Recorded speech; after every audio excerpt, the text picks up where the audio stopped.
Antes de começarmos, subscreva o nosso canal para se manter atualizado com o nosso conteúdo mais recente e envolvente. Já alguma vez viste alguém seguir em frente tão depressa que parecia que estavam a exibir a tua dor? Como se o teu sofrimento fosse apenas mais uma oportunidade para uma foto, porque ele achava que tinha vencido, assim, de repente. Uma publicação chamativa no Instagram. Um diamante de 10 quilates na mão de uma mulher mais nova. O golpe final na mulher que ele deixou para trás. Sem aviso, sem vergonha, apenas uma imagem cuidadosamente encenada, feita para gritar: segui em frente e estou melhor sem ela. Mas eis o que ele não viu. Aquela mesma mulher que ele humilhou, ela não quebrou. Ela não implorou. Ela ficou em silêncio. Ela fez tudo. Acredita, isto não é só sobre vingança. É sobre poder, cura. E o que acontece quando uma mulher decide parar de sobreviver e começar a reescrever a luxúria? Então, deixa-me perguntar-te, o que farias tu? Ele nunca imaginou que, enquanto a sua publicação ainda colecionava gostos, a sua ex-mulher desferiria um contra-ataque tão devastador, tão perfeitamente executado, que destruiria o seu mundo. Isto não é apenas uma história de vingança. É sobre uma mulher a reclamar o seu poder, um bilionário silencioso com segredos próprios, e o dia em que uma única publicação nas redes sociais incendiou uma guerra que destruiria um império e construiria outro a partir das cinzas. A terça-feira começou como qualquer outra para Juliana Price. O aroma de café expresso acabado de fazer preenchia o seu apartamento minimalista em Capitol Hill, um contraste gritante com a prisão opulenta e espalhafatosa que outrora partilhara com Nathan Hale. A chuva batia nas janelas do chão ao teto. A cidade lá fora uma névoa de cinzento e luzes vermelhas de travão. Nos últimos 6 meses, desde que a tinta nos papéis do divórcio secou, Juliana tinha criado uma vida de intenção silenciosa. Tinha colocado a alma na sua pequena empresa de arquitetura, Form and Function, que finalmente ganhava notoriedade no competitivo mundo do design em DC. Estava a curar-se, ou assim dizia a si mesma. As feridas profundas e irregulares das traições de Nathan estavam lentamente a cicatrizar, tornando-se parte da sua história em vez do seu presente. O telemóvel vibrou no balcão frio de mármore, uma enxurrada de notificações de um grupo de mensagens com as suas amigas mais próximas. As mensagens eram uma mistura caótica de indignação e preocupação. Já viste? Aquele cabrão. Jules, não vejas. A sério. Mas, claro, ela teve de ver. O polegar, como se tivesse vontade própria, navegou até ao Instagram, para o perfil que ela muito silenciara, mas que nunca teve coragem de bloquear. E lá estava. A publicação era uma obra-prima de crueldade narcisista, cuidadosamente construída para causar a máxima dor. Era uma fotografia em close-up, com iluminação profissional, da mão de uma mulher. As unhas eram longas, de acrílico, pintadas num tom berrante de rosa, mas as unhas eram secundárias em relação à pedra que estava no quarto dedo. Um diamante de pelo menos 10 quilates, uma coisa monstruosa e ostensiva que gritava dinheiro novo e desespero. A mão pertencia a Belly Carter, a aspirante a vlogger de lifestyle de 25 anos que tinha sido a outra mulher durante grande parte dos últimos 2 anos do casamento de Juliana. A legenda foi a torção final da faca. Ela disse sim, o futuro é brilhante com a minha rainha. Um novo capítulo começa. Casal poderoso noivo a vencer. A respiração de Juliana falhou. A chávena de expresso escorregou-lhe dos dedos, estilhaçando-se no chão branco imaculado, o líquido escuro espalhando-se como sangue. Por um momento, não conseguiu sentir nada.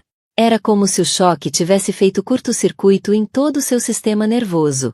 Depois, as emoções vieram como uma vaga. A náusea familiar e lancinante da traição, o ardor quente da humilhação, o aperto gélido de uma tristeza tão profunda que parecia poder fraturar-lhe as costelas.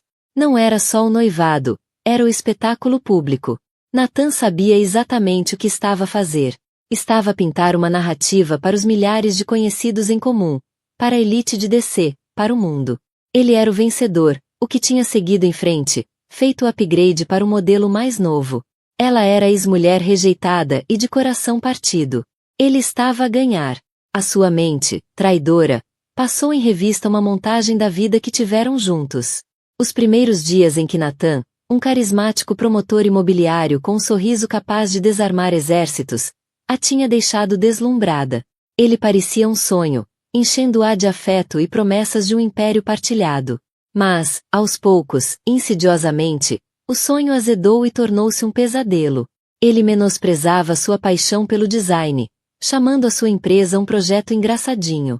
Gasligava-a, fazia-a duvidar da sua própria sanidade sempre que ela confrontava suas chegadas tardias ou o perfume estranho que impregnava suas camisas. Isolou-a das amigas, corroeu a sua autoconfiança até que ela se sentiu como um fantasma na sua própria vida, um acessório bem vestido no braço dele. Lembrou-se da noite em que encontrou a primeira prova concreta, um talão de cartão de crédito para uma suíte no Beckford, um hotel onde tinham celebrado seu aniversário. Quando ela o confrontou, ele nem sequer se deu ao trabalho de negar. Limitou-se a olhar para ela com uma indiferença fria, mais arrepiante do que qualquer mentira. Não sejas tão dramática, Juliana, disse ele, ajustando a gravata ao espelho. É apenas o que pessoas como nós fazem. O divórcio foi brutal. A sua equipa jurídica pintou-a como emocionalmente instável, gananciosa e vingativa. Ele lutou por cada bem, arrastando o processo por mais de um ano. Uma tortura lenta e metódica. No fim, ela saiu com um acordo que era uma fração do que lhe era devido, apenas para se ver livre dele. Ela queria paz. Queria desaparecer e reconstruir.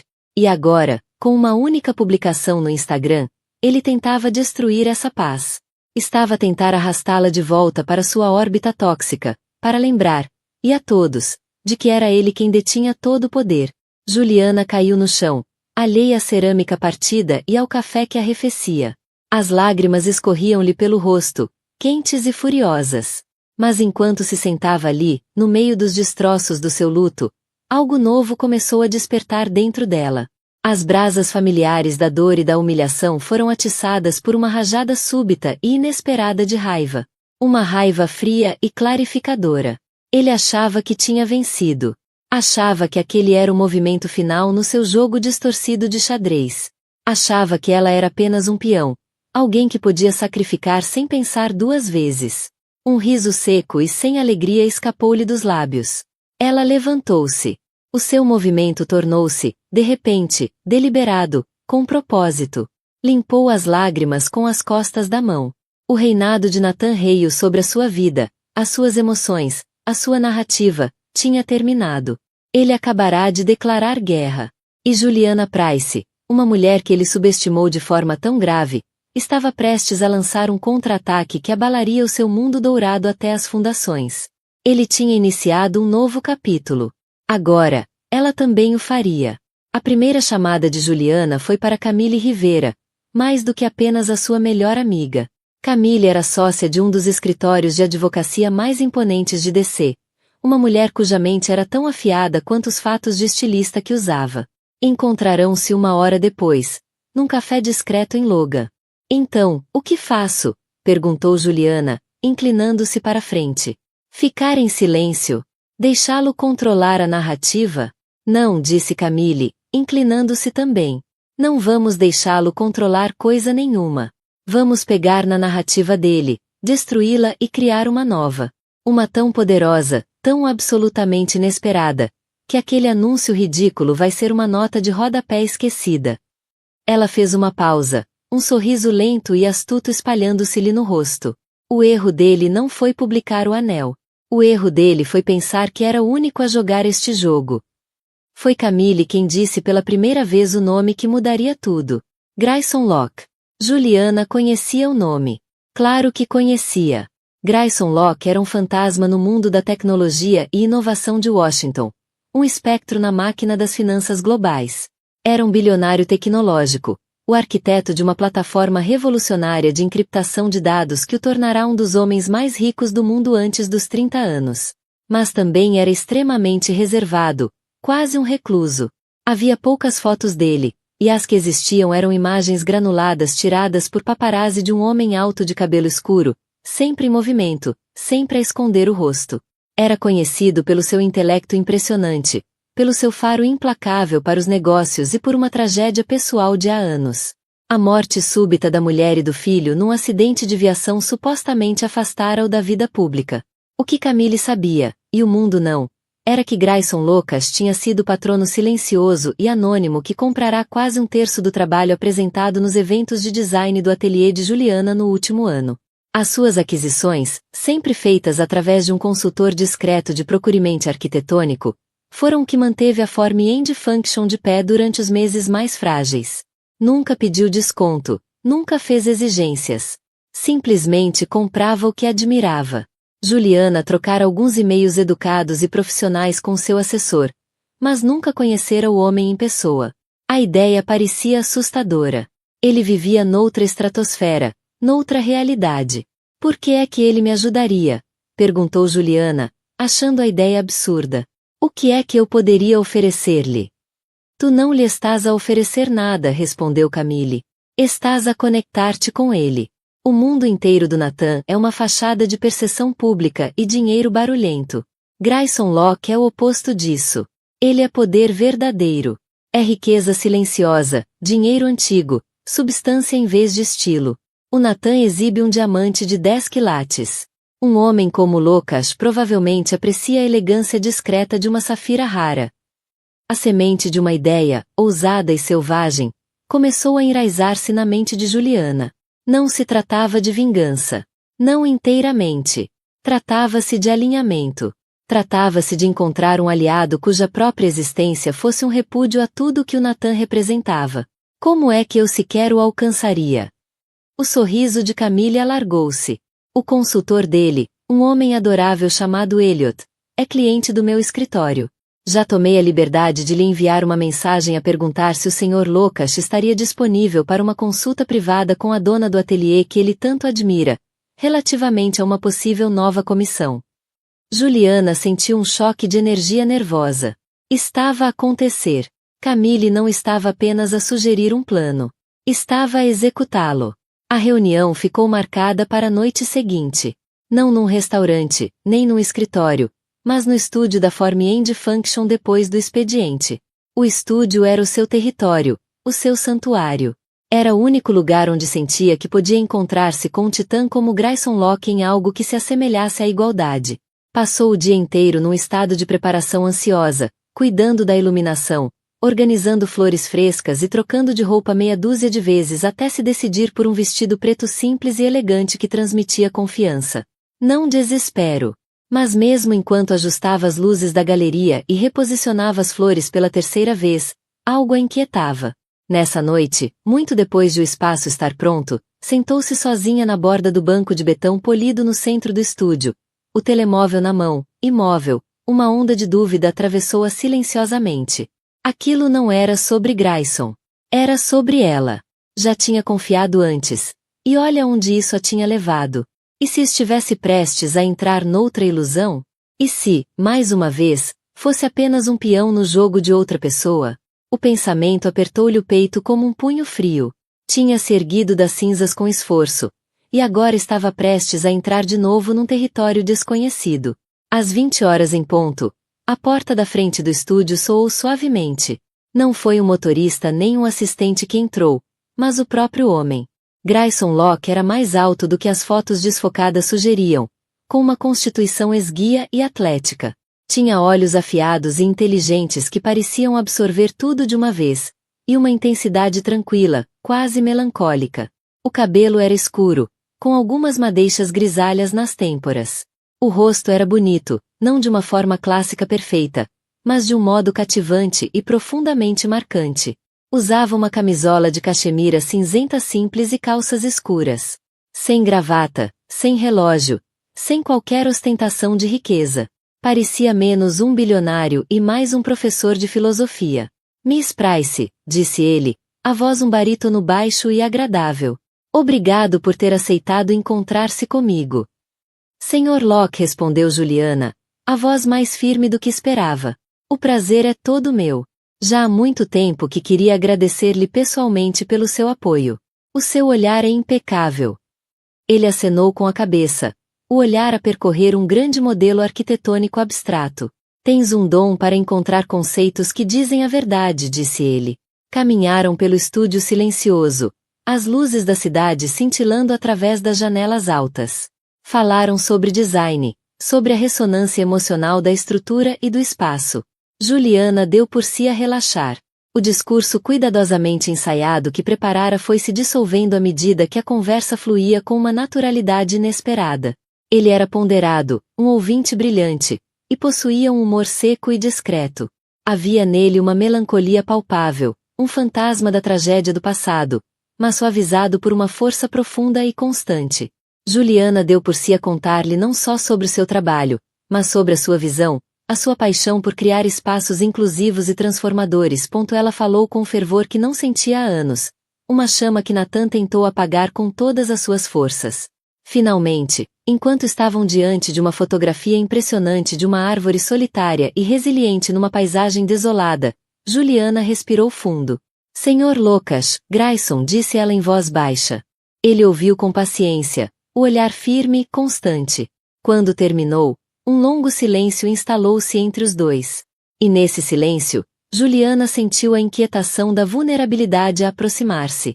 Aprenderá a viver por trás de camadas de elegância, de resiliência, de controlo. Mas agora, tudo isso fora despido diante de um homem que mal conhecia. E se ele não visse nela uma mulher digna de ajuda? E se, depois de tudo, ele simplesmente se fosse embora? Tinha arriscado mais do que o orgulho nessa confissão. Arriscara o frágil andaime de força que reconstruíra depois de Nathan.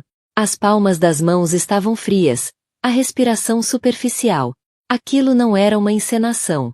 Era sua verdade crua. E isso aterrorizava-a. O coração de Juliana martelava contra as costelas. Ou acabará de cometer o maior erro da sua vida, ou seu movimento mais brilhante. Grayson finalmente falou, a voz suave mas firme.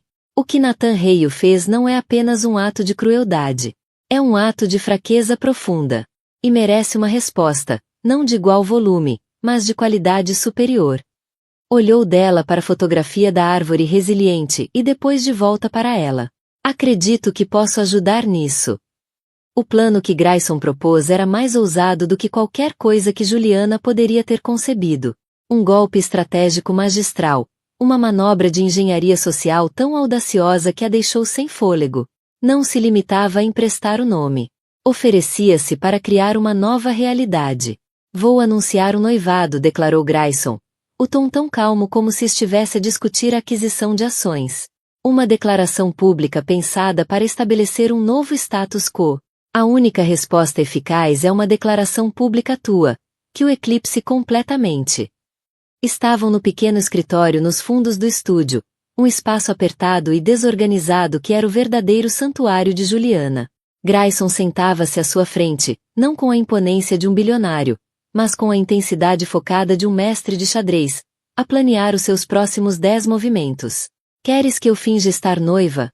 Perguntou Juliana, as palavras soando estranhas e absurdas na sua boca. Proponho uma aliança estratégica temporária, esclareceu ele. A escolha das palavras era deliberada e isenta de qualquer sentimento romântico. Um noivado fictício comigo. Juliana fitou-o, tentando processar a ousadia pura daquela sugestão. Contigo? Por que farias isso? És uma das pessoas mais reservadas do mundo. Isso colocar-te-ia diretamente sob os holofotes. Passaste uma década a evitar precisamente isso. Ele acenou com a cabeça. Precisamente, disse ele. Nathan lançou um desafio em praça pública. Se a sua ex-mulher desconhecida e de coração partido de repente ficar noiva de um homem notoriamente inacessível, isso cria uma mudança narrativa de proporções sísmicas. Reenquadra toda a história. Ele deixa de ser o que partiu, para ser o que foi deixado para trás. A sua suposta vitória torna-se uma tentativa patética de salvar a face. Ele viu a hesitação nos olhos dela, o conflito que guerreava no seu interior. Juliana, disse ele, a voz suavizando-se ligeiramente. Compreendo a tua relutância. Isto não se trata de descer ao nível dele. Trata-se de mudar completamente o tabuleiro do jogo. O anúncio dele foi barulhento, espalhafatoso, desesperado. O nosso será o oposto. Silencioso, elegante, inatacável. Será uma aula magna em poder silencioso. Pensa nisto não como uma mentira, mas como uma peça de arte performativa encenada no palco público. A lógica era irrepreensível, quase bela na sua eficiência implacável. Mas era o homem que a apresentava que começava a convencê-la. Em poucas horas de convivência, Grayson Lukács mostrará-lhe mais respeito genuíno e companheirismo intelectual do que Nathan em 15 anos. Não a via como objeto ou acessório, mas como igual. E por baixo do seu exterior reservado, ela pressentia uma experiência partilhada de traição. A dele, revelou, viera de um ex-sócio que tentará roubar-lhe a empresa. Uma ferida que claramente moldara sua obsessão com privacidade e lealdade.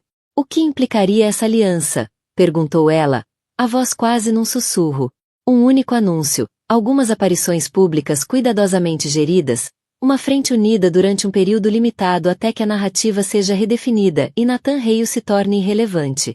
Depois dissolvemos o acordo com a mesma discrição com que o começamos, explicou ele. Sem emoções desordenadas. Uma parceria limpa e estratégica. Fez uma pausa, o olhar encontrando dela. Mas só funciona se fores uma participante disposta. Tem de ser a tua decisão. Juliana pensou na cara convencida de Nathan, no anel espalhafatoso de Bel. Pensou nos anos que passou a sentir-se diminuída. A sua voz silenciada, o seu valor diminuído. Aquilo já não era apenas vingança. Era recuperação, da sua história, da sua dignidade, do seu nome. E talvez, só talvez, aquele noivado fingido com o enigmático bilionário fosse o primeiro passo para encontrar uma ligação real, genuína, que há muito deixará de procurar. Faço, disse ela, uma nova determinação a endurecer-lhe a voz, com uma condição. Diz. É nos meus termos, disse ela.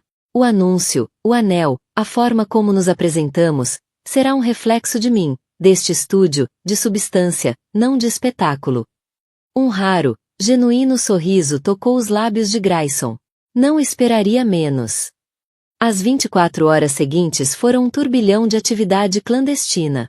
A equipa de Grayson, um pequeno grupo de profissionais ferozmente leais, moveu-se com uma eficiência silenciosa e estonteante. Uma equipa de segurança discreta, tão sutil que Juliana mal deu por eles, foi destacada para proteger. Uma especialista em relações públicas, uma mulher de cabelo prateado e olhos que não deixavam escapar nada, foi trazida de Londres para afinar os detalhes da narrativa. O centro do plano, porém, era o anel. Grayson insistiu que fosse perfeito. Não a levou a Tiffany's nem a Harry Winston.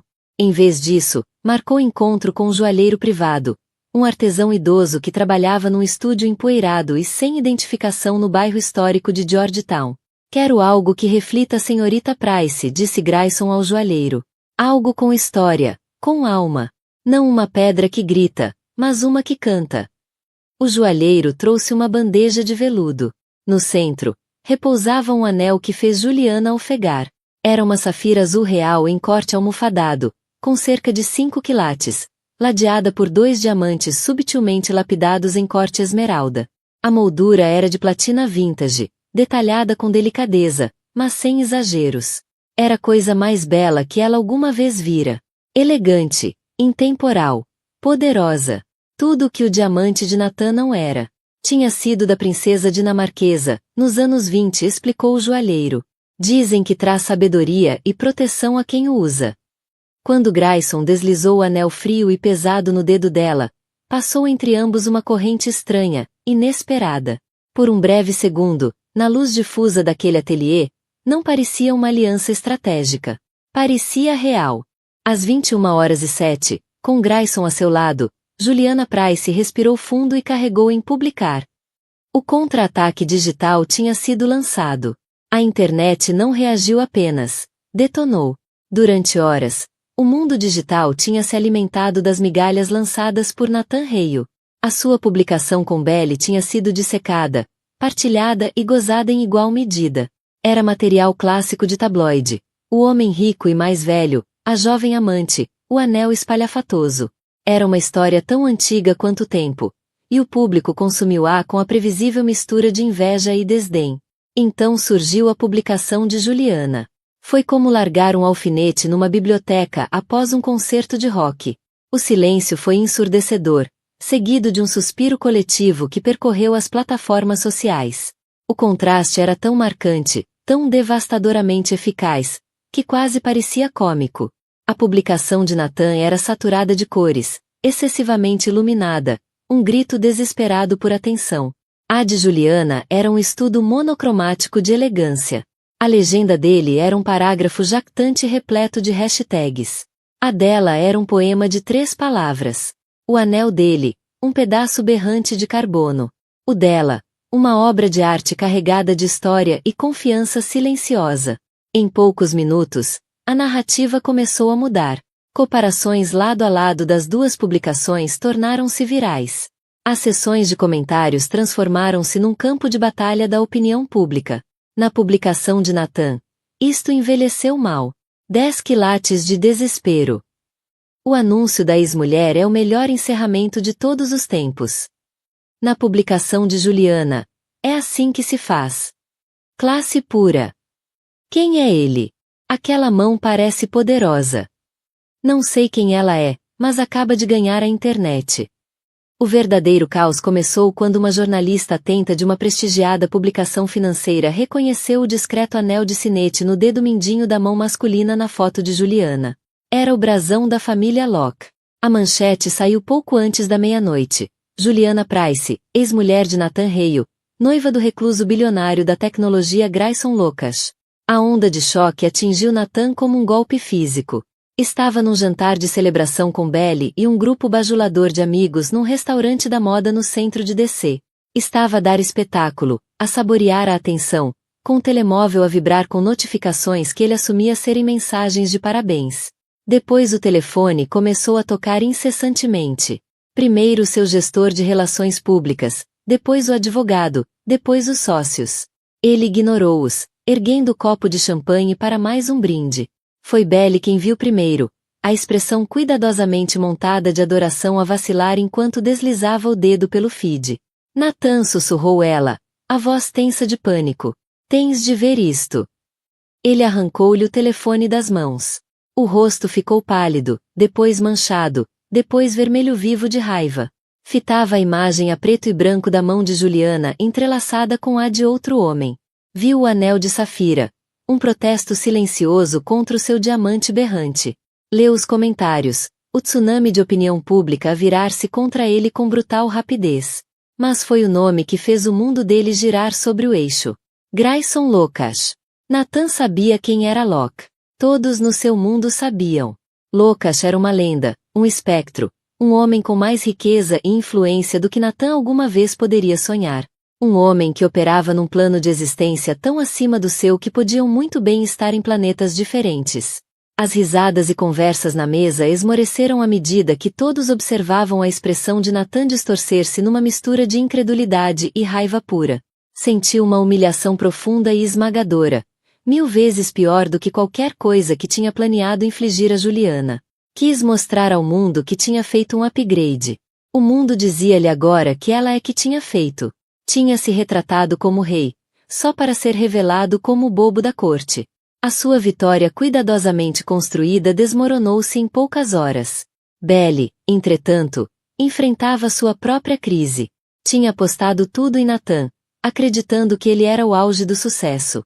Suportou os olhares e murmúrios por ser a outra porque pensava que isso era o seu bilhete para o topo. Agora, ao ver a reação pública, ao ver o nome Grayson Locke, Belly sentiu um enjoo nauseante no estômago. Não era a rainha de um casal poderoso. Era um acessório vulgar. E tinha acabado de ser completamente ofuscada. O diamante no seu dedo de repente pareceu-lhe pesado, barato e vulgar. As fissuras na sua relação com Natan, sempre presentes sob a superfície, começaram a abrir-se em abismos escancarados. Para Juliana e Grayson, as repercussões eram de uma natureza totalmente diferente. Assistiram a tudo a partir do santuário tranquilo do apartamento Penthouse de Grayson, um espaço minimalista e deslumbrante com vista para o rio Potomac. A especialista em relações públicas, a mulher de cabelo prateado chamada Eleanor, atendeu com calma chamadas de todos os grandes meios de comunicação do mundo, emitindo uma única declaração uniforme. O Sr. Lucas e a Sra. Price estão muito felizes e pedem que a sua privacidade seja respeitada neste momento.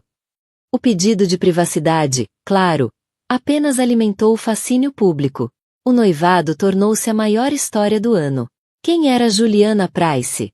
Como conquistar o coração do bilionário mais inacessível do mundo. A sua história de amor fictícia estava a ser escrita em tempo real por milhões de desconhecidos. E agora tinham de navegar essa nova realidade juntos. A primeira aparição pública veio poucos dias depois, num gala de beneficência para a National Gallery of Art.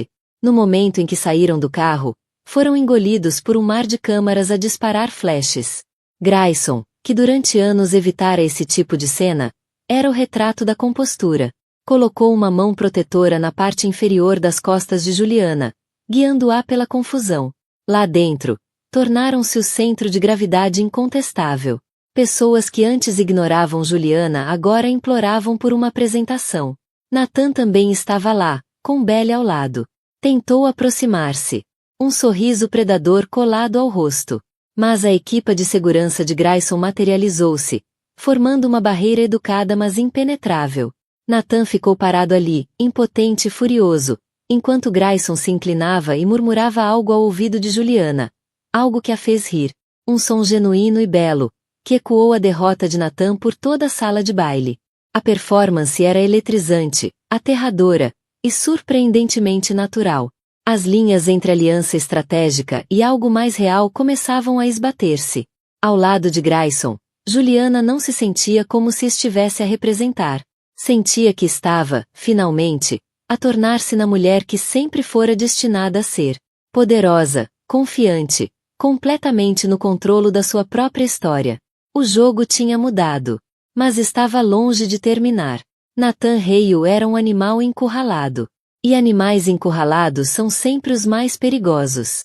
Derrota não era um conceito que Nathan soubesse processar.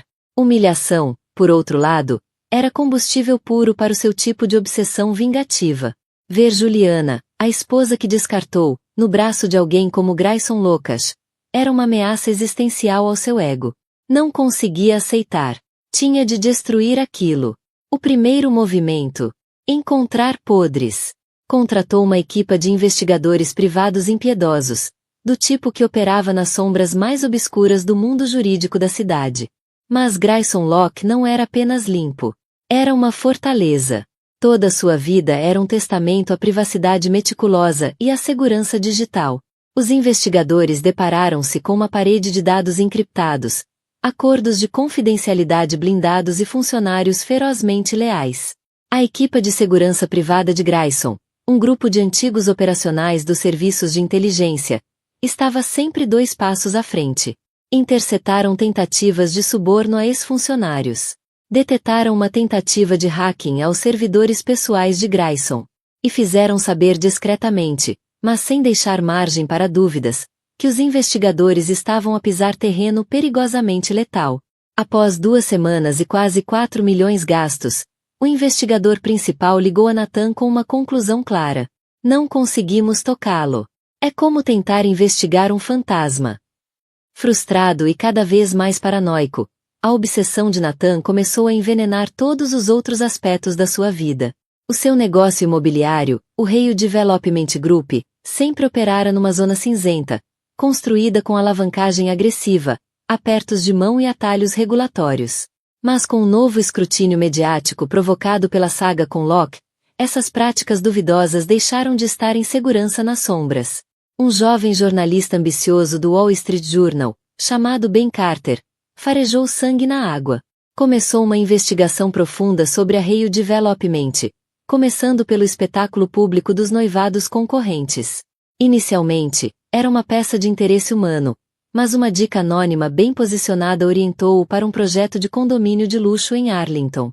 A dica, claro, viera de Sophia Chen, cuja rede de fontes ia mais fundo que o rio Potomac. Ben Carter descobriu um rastro de licenças falsificadas, materiais abaixo do padrão e um enorme esquema de fraude de seguros ligado a um incêndio que, convenientemente, ocorrerá pouco antes de uma grande inspeção. Nathan tinha construído seu império sobre uma fundação de mentiras, e os muros estavam a começar a ruir. Entretanto, a sua relação com Belle estava a implodir. O sonho que lhe tinham vendido estava a transformar-se num pesadelo. A atenção bajuladora fora substituída pelos humores negros de Nathan e desabafos obsessivos sobre Grayson e Juliana. Já não era o homem encantador e poderoso que a tinha arrebatado. Era uma ruína amarga e paranoica. A zombaria pública era implacável. Belle, outrora uma estrela em ascensão no mundo das influenciadoras, era agora um meme, o exemplo perfeito do que não fazer. As sessões de comentários eram um deserto de escárnio. Marcas que antes a cortejavam agora não queriam ter nada a ver com ela. Estava amarrada ao navio a afundar de Nathan. A gota de água surgiu durante uma discussão acalorada na fria Pentose branca sobre branca onde viviam. Belle, num raro momento de coragem, confrontou-o. Tudo isto é sobre ela, não é? Nunca foi sobre mim. Eu era apenas um adereço, uma forma de magoá-la. Nathan, embriagado de Scott e autocomiseração, cometeu o erro fatal de dizer a verdade. Claro que era sobre ela, cuspiu, o rosto distorcido de veneno. Mas a bruxinha foi mais esperta do que eu. Ela e o bilionário fantasma dela. Tens ideia do que me fizeram? Seguiu-se uma longa tirada incoerente, em que confessava sua inveja, a sua raiva e, mais incriminador ainda, deixava escapar detalhes sobre o esquema fraudulento de Arlington, gabando-se de ter enganado os inspetores da cidade. O que Nathan não sabia era que Belle, receando o comportamento cada vez mais errático dele, começara a gravar as conversas com o telemóvel. Apanhou tudo. A admissão de que a usará, a confissão dos crimes financeiros, o plano patético e desesperado para destruir Juliana. A gravação era sua alavanca, a sua escotilha de fuga. Alguns dias depois, escondida sob um hoodie e uns óculos escuros grandes demais, Belle Carter fez o impensável. Contactou a única pessoa que tinha ajudado a magoar, Juliana. Encontrarão-se no estúdio, que novamente serviu como espaço neutro e protegido. Juliana aceitou o encontro contra o conselho inicial de Sofia, movida por uma estranha curiosidade e talvez uma ponta de compaixão. Belle era uma sombra de si própria. As unhas estavam despidas, o rosto pálido e abatido. Não pediu desculpa, não de imediato. Em vez disso, deslizou o telefone pelo tampo da mesa. Ouve isto, disse, a voz baixa. Ele não é quem pensas. É um monstro, e vai arrastar todos consigo. Juliana ouviu. A expressão endurecia a cada palavra da confissão gravada. Estava tudo ali. A crueldade. A criminalidade. O orgulho ferido que o movia. Era o retrato de um homem em colapso total. Quando a gravação terminou, Juliana olhou para a jovem sentada à sua frente. Não viu uma rival, mas outra vítima da órbita destrutiva de Nathan. Por que me estás a dar isto? Perguntou Juliana, em voz baixa. As lágrimas subiram aos olhos de Belle. Porque não quero ser mais uma baixa na guerra dele, sussurrou. E porque ele merece tudo o que aí vem. Tu, por outro lado, merecias melhor. Juliana pegou no telefone. Tinha agora a chave para a destruição total de Nathan Hale. A performance estava prestes a chegar ao seu grande finale. O fim de Nathan Hale não chegou com estrondo, mas com som seco e implacável de papel de jornal. A edição de sábado do Wall Street Journal chegou às portas de entrada por todo o Atlântico Médio. Na primeira página, uma manchete que servia como certidão de óbito da reputação de Nathan. A queda de Hale, um legado construído em mentiras. O artigo de Ben Carter não era apenas uma denúncia. Era uma autópsia forense de uma empresa corrupta. Expunha o esquema do condomínio de Arlington com uma precisão arrepiante. Planos arquitetônicos falsificados, faturas de aço de alta qualidade que coincidiam com entregas de compósitos baratos, e uma rede intrincada de empresas de fachada usadas para lavar o pagamento do seguro após um incêndio acidental. O artigo era reforçado com depoimentos de ex-funcionários, moradores e delatores, pintando o retrato não de um visionário ousado, mas de um predador imprudente cuja ganância colocará vidas em risco. Juliana viu o primeiro num tablet. Grayson entregou-lhe enquanto partilhavam um pequeno almoço tranquilo no seu Pentose banhado pelo sol em Georgetown. O caos das semanas anteriores dera lugar a uma estranha calma expectante. À medida que lia, o café arrefecia. Cada facto meticulosamente documentado era uma pedra sobre o túmulo do homem que a assombrara durante tanto tempo. Não havia alegria. Apenas um profundo e cansado senso de justiça. O mundo digital, antes sedento de escândalo, virou-se com fúria para o crime financeiro. A narrativa saltou instantaneamente do sensacionalismo para a corrupção corporativa. Em Wall Street, a reação foi fria e rápida. Na segunda-feira de manhã, o toque do sino de abertura soou como um prego no caixão. As ações da Rio Development Group, já frágeis, não caíram, evaporaram. As linhas telefônicas entraram em colapso com chamadas frenéticas. Foi convocada uma reunião de emergência do Conselho de Administração. Uma reunião de fantasmas a vasculhar um cadáver. Ao meio-dia, investigadores federais foram vistos a entrar na sede da Rio com intimações. Às 15 horas, as ações foram oficialmente retiradas da bolsa. Um estigma escarlate no mundo da alta finança. Investidores que outrora davam palmadas nas costas de Natan nos clubes exclusivos agora tratavam o seu nome como uma doença. Um deles, Richard Belmont. Ela organizou o encontro em território neutro. A sala de reuniões da sua firma, envidraçada e suspensa a 40 andares acima da cidade. Natan chegou acompanhado por 2 advogados caros. O rosto era uma máscara de desafio ensaiado, mas a tensão era visível na rigidez da mandíbula, nas olheiras profundas. Ainda vestia o fato de um rei, mas este pendia-lhe do corpo como o disfarce de um impostor. Senhora Shen começou, tentando seu habitual tom arrogante. Se isto é para espremer mais uns trocos do acordo de divórcio, está a perder o seu tempo. Como sem dúvida leu, a minha liquidez está, temporariamente comprometida. Sofia sorriu, um sorriso lento, predador. Não respondeu de imediato, deixando o silêncio estender-se, obrigando-o a ferver na sala fria e esterilizada. Isto não é sobre trocos, Natan, disse ela por fim, a voz suave, mas com peso de ferro. Isto é sobre uma prestação de contas completa. Deslizou uma cópia do Wall Street Journal pela mesa de mogno. O procurador está a construir um caso bastante sólido com base nisto. Licenças falsas. Fraude de seguros. Tudo crimes com penas de prisão significativas. O advogado de Natan, um homem de voz retumbante, interrompeu. O meu cliente não tem comentários oficiais. Especulação jornalística sem fundamento. Sem fundamento. Sofia arqueou uma sobrancelha. Inclinou-se para frente e colocou um pequeno gravador digital na mesa. Com um clique, a sala encheu-se com a voz de Natan, espessa de Scott e raiva. Claro que era por causa dela. A bruxinha foi mais esperta do que eu. Tens ideia do que me fizeram? Natan congelou. O sangue fugiu-lhe do rosto, deixando um tom acinzentado doentio. Os advogados olharam para o gravador como se fosse uma serpente venenosa. A gravação continuava. Natan a vangloriar-se do esquema fraudulento de Arlington, de ter enganado os inspetores. E depois, a parte mais devastadora. A confissão de que o noivado com Belly fora um plano calculado para torturar emocionalmente Juliana. Eu era só um adereço, uma forma de magoá-la, dizia a voz de Belly na gravação. E o que mais sérias? A voz de Natan rosnava em resposta. Quando Sofia desligou o gravador, o silêncio era absoluto. A máscara de desafio de Natan estilhaçara-se.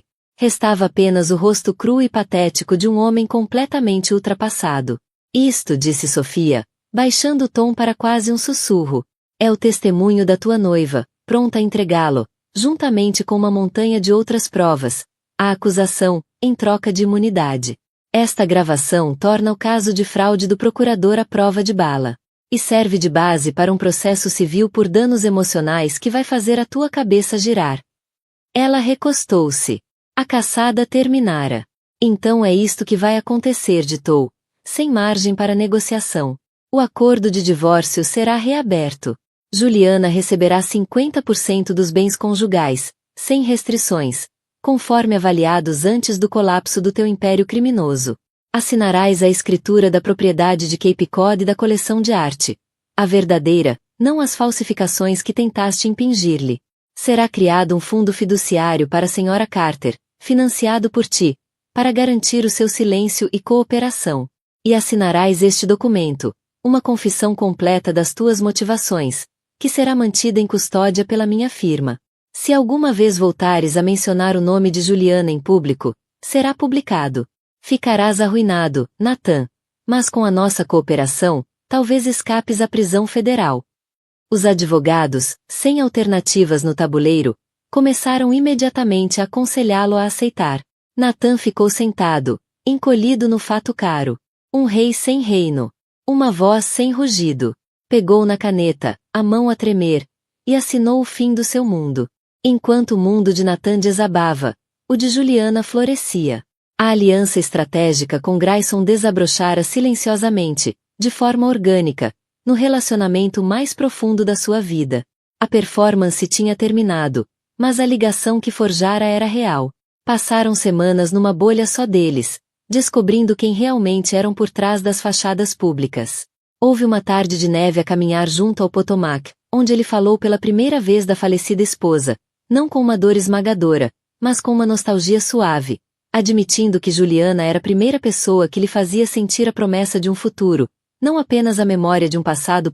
Houve uma noite na cozinha dele em que ele, o formidável bilionário, cozinhou-lhe massa de forma desajeitada, mas sincera, um gesto simples de domesticidade, mais íntimo do que qualquer grande demonstração. Ele, por sua vez, apaixonou-se pelo fogo dela. Observava-a na galeria, o rosto iluminado pela paixão enquanto falava com o artista ou negociava com o colecionador, e via a mulher brilhante e resiliente que Nathan tentou, e falhou, a apagar. Meses depois, com o inverno a derreter na promessa de uma primavera em Washington, estavam juntos no centro da galeria após o encerramento. O estúdio estava em silêncio, as obras nas paredes banhadas pelo brilho suave e etéreo da cidade ao entardecer. Juliana acabará de fechar uma venda importante, consolidando a reputação do estúdio e a sua própria como uma força imponente no mundo da arte. Um sentimento de paz, profundo e merecido, apoderou-se dela. Está mesmo acabado, disse. A voz cheia de admiração silenciosa enquanto observava as luzes da cidade começarem a cintilar. Para ele, é um fim, respondeu Grayson. A voz uma presença quente ao seu lado. Pegou suavemente na mão dela, a mesma que ainda usava o anel de safira que iniciará tudo aquilo. Para nós, espero que seja apenas o começo. Virou-se para ela, o olhar direto e cheio de uma emoção que lhe cortou a respiração. Juliana Price começou, a voz carregada de uma sinceridade profunda que reverberava por todo o seu corpo. Isto começou como uma estratégia, uma atuação pública, mas algures no meio do brilho das câmaras e dos momentos silenciosos entre eles, tornou-se na coisa mais verdadeira e importante da minha vida. Tu trouxeste-me de volta de um exílio cinzento e mostraste-me como é sentir-me vivo de novo. Já não estou a fingir. Para sua surpresa, ajoelhou-se, não com um gesto teatral, mas com a humildade sentida de um homem que coloca a alma sobre chão sagrado. Olhou para ela, o poderoso e recluso Grayson Locke, completamente vulnerável. Amo-te. Não a ideia de ti, não a mulher que me ajudou num jogo estratégico. Amo-te a ti. A tua força, a tua paixão, o teu coração. Concedes-me a honra incrível de transformar este novo capítulo na nossa história para sempre. Queres casar comigo, Juliana, desta vez a sério? Lágrimas, não de tristeza ou dor, mas de pura, genuína alegria, escorriam-lhe pelo rosto. Olhou para aquele homem incrível, seu aliado, seu parceiro, seu melhor amigo, o seu amor. Tinha começado esta jornada apenas a tentar sobreviver, a reclamar a sua história. Nunca imaginou que a levaria até ali. Sim, sussurrou, a voz embargada pela emoção enquanto se ajoelhava para o encontrar ao nível dos olhos. Sim, 1000 vezes sim. O epílogo patético de Nathan Hale desenrolou-se silenciosamente num apartamento apertado e miserável num canto esquecido de Queens. O ar estava denso com o cheiro de comida fria e arrependimento. Estava por fazer a barba, os fatos outrora impecáveis substituídos por calças de fato de treino manchadas. Deslizava distraidamente num smartphone barato com o ecrã rachado. Um alerta de uma revista de celebridades apareceu. Uma fotografia vibrante, banhada pelo sol. Mostrava Juliana e Grayson numa falésia em Itália. Riam-se, apanhados no momento espontâneo de pura felicidade. Ela estava radiante, o rosto voltado para o sol. A imagem de uma mulher profundamente e verdadeiramente amada. A manchete dizia: um sim silencioso, por dentro do casamento privado de Juliana Price e o bilionário Grayson Locke. Nathan ficou a olhar para a imagem, um portal para um universo do qual estava banido para sempre. Viu o amor genuíno nos olhos de Grayson ao olhar para Juliana. Um olhar de adoração que ele próprio nunca conseguiu fingir com sucesso. Nesse momento esmagador, os últimos vestígios da sua ilusão narcisista desmoronaram-se. Não só perderá, tinha sido apagado. Tinha publicado o anel da amante para o mundo ver. E, nesse ato arrogante de crueldade, não perdeu apenas o seu reino. Entregou pessoalmente a sua ex-mulher um muito maior, construído não sobre mentiras e aço, mas sobre uma fundação de amor, resiliência e uma felicidade que ele agora só podia observar das ruínas desoladas da própria vida. Então, qual é a verdadeira lição da história de Juliana? É um poderoso lembrete de que a vingança definitiva não é ruidosa, nem raivosa, nem vingativa. É sucesso. É elegância. É construir uma vida tão plena e bela que a pessoa que te magoou se torna um fantasma irrelevante do teu passado. Juliana não se vingou apenas. Ela superou. Pegou numa humilhação pública e, com inteligência, coragem e um aliado poderoso, transformou-a na jogada mais forte possível. Lembra-nos que a nossa história é nossa para escrever. E, às vezes, a resposta mais devastadora ao ataque de um inimigo é simplesmente, e espetacularmente, prosperar. Assim, a história chega ao fim. Queridos amigos, ainda estão aí desse lado? Se chegaram até aqui, algo na jornada de Juliana tocou-vos de forma profunda e pessoal. Agora, vamos olhar para isto de outro ângulo, aquele que verdadeiramente importa. Juliana não se limitou a revidar. Ela transformou-se. Pegou na dor e converteu-a em força. Pegou na humilhação pública e usou-a para construir uma vida de dignidade silenciosa e poderosa. Ela não precisou de gritar nem de jogar sujo. Ela simplesmente ergueu-se. Há uma citação do filósofo estoico Marco Aurélio que diz: "A melhor vingança é não ser como aquele que te feriu." E foi exatamente isso que Juliana fez. Não espelhou a crueldade de Natan. Escolheu elegância, graça e autenticidade. E, ao fazê-lo, recuperou não apenas a sua narrativa, mas a sua paz. A sua história recorda-nos que, por vezes, o regresso mais poderoso não é o mais alto ou agressivo. É a cura. É o crescimento. É construir uma vida tão cheia e tão real que a pessoa que tentou quebrar-te se torna nada mais do que um capítulo desbotado do teu passado. Por isso, se estás no meio da tua própria tempestade agora, lembra-te disto. A tua força não está em como lutas com barulho, mas em como reconstróis com coragem. A tua história ainda não acabou. Tens permissão para prosperar, para reescrever o teu final e para te erguer, sem pedir autorização. E se esta história despertou algo em ti, mesmo que só um pouco, mostra-nos. Clica em gosto, partilha com alguém que precise de ouvir isto e subscreve o canal para mais histórias que não só entretêm, mas significam algo. Tu não estás sozinho.